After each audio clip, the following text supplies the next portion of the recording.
believed in what I thought was body positivity. I believe that you should love yourself at any size while still working toward any health goal you may have. People of all shapes and sizes deserve love, respect, and equal opportunities. But in our discriminatory society, we don't always get that. Growing up in the Bronx, I watched people struggle. Drugs, finances, poor living conditions. And I always wanted to bring joy and positivity to those people. Through my various talents, of course. But when I was growing up, fat people were not the figureheads, the models, the pop stars, right? Fat people were non-existent or the butt of the joke. So I found other ways to express myself and share my personality with the world and my message of self-love. In 2010, I made a YouTube channel. After years of watching other content, I was inspired to make my own. And my natural confidence drew people in. I started to see myself as a voice for plus-size women, women of color, and others who felt disenfranchised like I did. I made videos showing my outfits and my makeup, my hair, and tips on what stores had plus-size friendly options. And by just being myself, I grew my channel to almost 200,000 subscribers. And I was helping people like me. I felt so much love from women like me who were sending me heartwarming messages about how I was the reason they felt brave enough to wear a bikini for the first time in their lives. Eventually, this led me to the body positivity community online, a place where people supported each other, people of all shapes and sizes. I personally never put a name to what I was doing. I just knew I wanted to be a beacon of light for others who experienced similar struggles to my own. But the body positivity community was a place where people celebrated different bodies. It felt like a warm blanket, and it was a space where everyone uplifted each other no matter what you looked like. A place where my body wasn't a hindrance to my success, but a welcome piece. Of course, there were people outside the community who told me I was glorifying obesity, right? You hear that a lot. You're glorifying obesity. How dare you? But I never let that stop me because positivity will always be greater than negativity for me. I will always keep the spotlight on the love I receive, not the hate, because the space I carved out for myself online was one that I felt always exuded positivity, uplifting attitudes, and love. But in early 2023, that sense of community started to unravel. My dear friend, who was a pioneer in the body positivity movement, passed away. And it hit me. I was devastated, of course. I lost my friend. But it also hit me that my habits could cause me to end up in a similar situation. I had to take a hard, honest look at my habits and where I was going with my health, because the consequences of your actions don't hit you when you're young as they do with age. And although not the case for everyone, make it clear, for me personally, that warm, supportive blanket of the body positivity community was causing me to lose sight of my health and gain weight. My friend's death shook me to my core. And so I made a TikTok video out of sadness and angst, right? I was emotional. I lost a friend. And I felt indebted to my community. I owed them an explanation and a conversation, because my audience is easily, right? Like, you feel indebted to your younger viewers who could be easily influenced by how glamorous and trendy your life can look. Even when I wasn't feeling my best and at my heaviest, I put on my nice outfits and I made my content. My friend's death made me realize I wanted to lead a healthier lifestyle. And so I made this video, and I was harsh and emotional at times. I never meant to hurt anyone. I made it as a wake-up call to call in others like me who finally wanted to make a positive change and a healthy change in their life. Of course, there were those who accused me of turning my back on the community and everything that I and the community stood for. But I was scared because I was getting to the point where I took pictures of myself, or I saw videos, and I didn't recognize myself. I was bigger than I realized I was.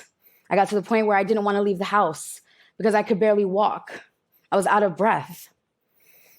In that TikTok video, I said that we should love ourselves at any size, while still being aware of the potential dangers of obesity, like heart disease, diabetes, and other diseases that, while affect the entire population, right? We all know a skinny person with diabetes, but it can disproportionately affect those of us who are obese. Throughout my career, I had talked about my struggles with being plus size, and I'd made content around weight loss journeys, and I shared those struggles and those journeys online. But in more recent years, I'd begun to tread more carefully because I was scared of rejection from the community. I was scared of being canceled, right? Who isn't afraid of saying the wrong thing? But the body positivity community had changed as well. It was no longer sending a message of love yourself at any size. It was now radical fat acceptance. The idea that if you lose weight or go on a health journey, that you hate yourself or that you hate other fat people, and that you're feeding into this harmful narrative that weight loss is the only way to happiness, which isn't true. I began noticing an overwhelming lack of empathy toward me and anyone else who talked about weight loss. Some even going as far as to say that anyone who pursued a health journey was dead to them. This is videos that we're seeing on TikTok of people in the comments, in the captions saying, so-and-so RIP, because now they want to lose weight. That doesn't sound like the warm, supportive community I joined. Some even went as far as to say that the word obese was now a slur. So when I posted my video, some people in the community said, wow, what a breath of fresh air. We needed this. Someone had to say this. But the radical fat acceptance community turned on me and turned me into a pariah. The attacks were intense. I got called a mean girl, a phony, a bully, a piece of shit. I mean, you can imagine how bad it was. But that's not what hurt me the most, because I'm strong. I'm from the Bronx. I could deal with it. What hurt me the most is thinking about people who are going to suffer in silence like me. People who won't ask for help because they're scared of being attacked like I was. My heart is with those of us who struggle with our weight, who want to be our healthiest selves, and still love the bodies that we're currently in. Because by daring to live out loud and being right here, right now, I'm still fighting for the equality of fat people. Two things can be true at once. Fat people can be treated badly by society and often are.